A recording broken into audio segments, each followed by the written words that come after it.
Hi, my name is Dylan Cross, and today I'm going to be talking to you about how I got started as a software engineer, how I taught myself how to become a software engineer, and how that has allowed me to go from making about $25,000 per year to now making well over $200,000 when you include all of my different incomes that being a software engineer has allowed me to make. So to give you a little bit of background about myself, I came from a family that didn't have a lot of money.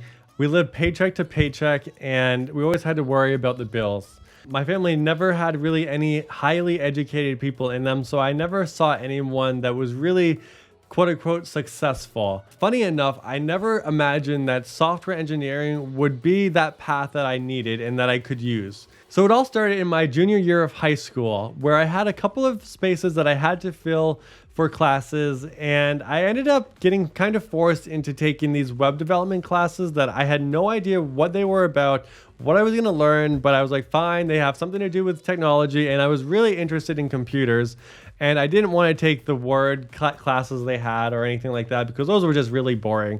But the web development ones sounded interesting to me. That's where you never really know where that one thing in your life is going to change your life in a major way. And this was one of those areas. So when I started taking these web development classes in high school, it was pretty quick that I fell in love with them, so much so that I would take the books home and I would just spend my entire night at home going through this book. And in the first week or two, I had gone through the first, half of the book, which usually takes half of the year for most students. And most of my classmates, they never got through the entire book. So I really sped through the book, which kind of shows how it sparked my interest. Over my final 2 years of high school, I just went all into this website development. I made websites for everything I could think of. I rebuilt the school's website. I rebuilt a couple of other websites just to learn how to code. And I really went way beyond what the scope of the class was, where I was to the point that even my teacher had no idea what I was doing. I just kind of sat there in class and did my own thing. And that's why it's really important when you find something you love, you should just master it, because you never know where that's going to take you. I had no idea that I would be able to get a job directly out of high school just from teaching myself how to code, because everyone in school, all the guidance counselors, the teachers, the people that have gone to college said, oh, if you don't have a degree, if you don't go to college and get a degree, then no one's going to hire you. I loved what I was doing as far as building websites and coding just for fun. I loved that so much that it didn't bother me if I wasn't going to get a job doing that. I just wanted to do that on my own. And that's exactly what I continued to do. Even after high school, I went on and I just coded night and day. Sometimes I'd be up till 3 a.m., 4 a.m. just coding. Some of the things I did on my own, I created a whole social network that mimicked Facebook, and I had like 4,000 or 5,000 members on it. I did that entirely just to learn all these different new technologies that I was finding on the internet. And I thought if I could mimic a Facebook social network kind of site, then I would probably know enough to get a job. So that's exactly how my career got started. I was able to land a job doing some contracting work. I was making $25 an hour to get started, which at that time I had been making like $15 an hour doing other stuff, this on the side.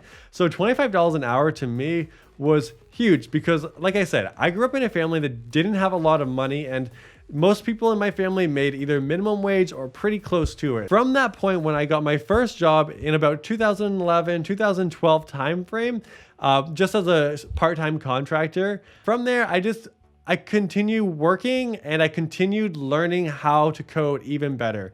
I stayed on top of the technologies. When I wasn't working or doing something for fun, I was coding. And that really paid off in the long run, because a couple of years later, by about 2014, 2015, I started working full-time, and I got salaried at about $35,000 per year.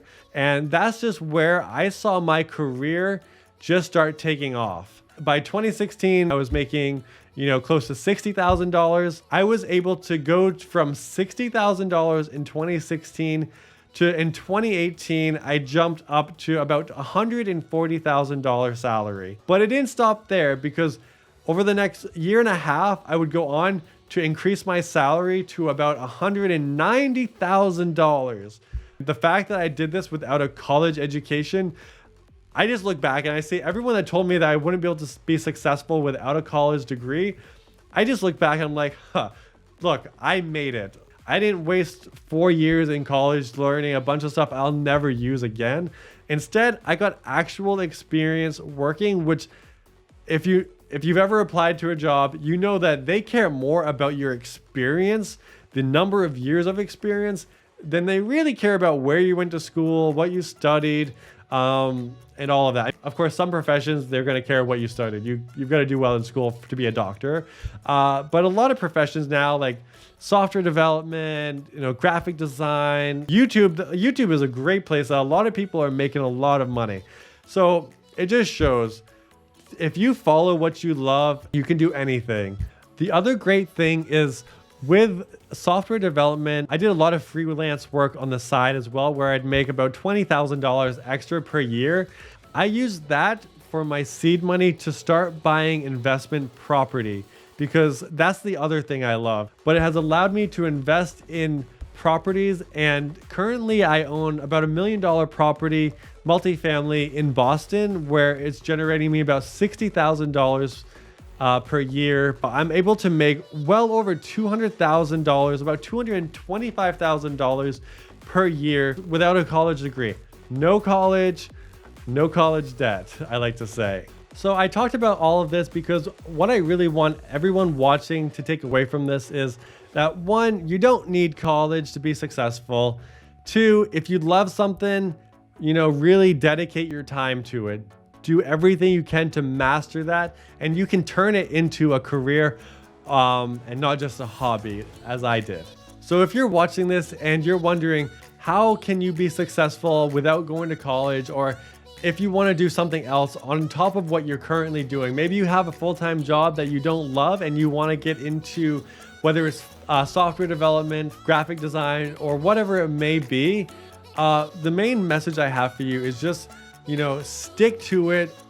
Spend all the time you have dedicating yourself to becoming a master in that area, and I promise you will be successful too. So if you found this video insightful, I would really appreciate it if you'd leave a comment down below. Tell me what you thought.